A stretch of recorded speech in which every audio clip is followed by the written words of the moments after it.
Assalamualaikum adik-adik. Jom ikut Ustazah Farha kita baca surah An-Nas. A'udzu billahi minasy syaithanir rajim. Bismillahirrahmanirrahim.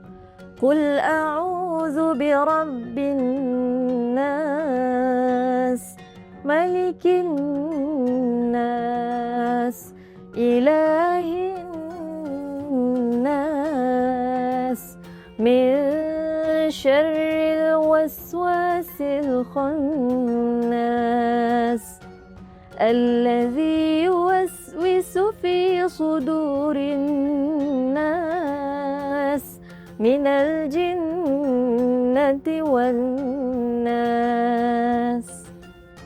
Makna surah. Bismillahirrahmanirrahim. Qul a'udzu birabbin nas. Katakanlah, aku berlindung kepada Rabb yang memelihara dan menguasai manusia. Malikin nas, raja manusia.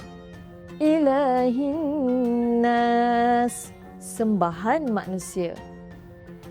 Min syarril waswasil khannas, daripada kejahatan bisikan syaitan yang biasa bersembunyi.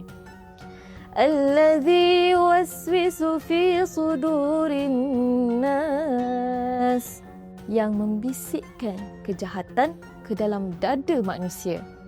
Minal jinnati wan nas, daripada golongan jin dan manusia.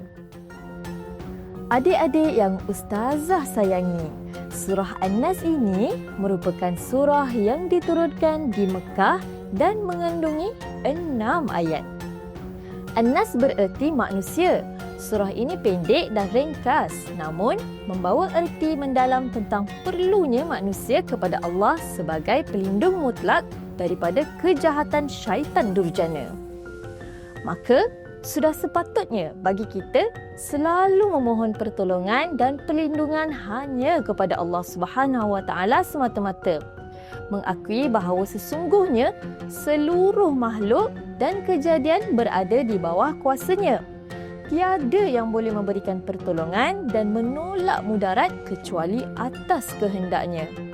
Semoga Allah Subhanahu Wa Taala menjadikan kita sebagai hamba-hambanya yang sentiasa meminta pertolongan, perlindungan dan mengikhlaskan seluruh ibadah hanya kepadanya. Amin. Sekian dari Ustazah untuk pembelajaran hari ini. Kita jumpa lagi untuk pembelajaran yang seterusnya ya. Assalamualaikum. Bye.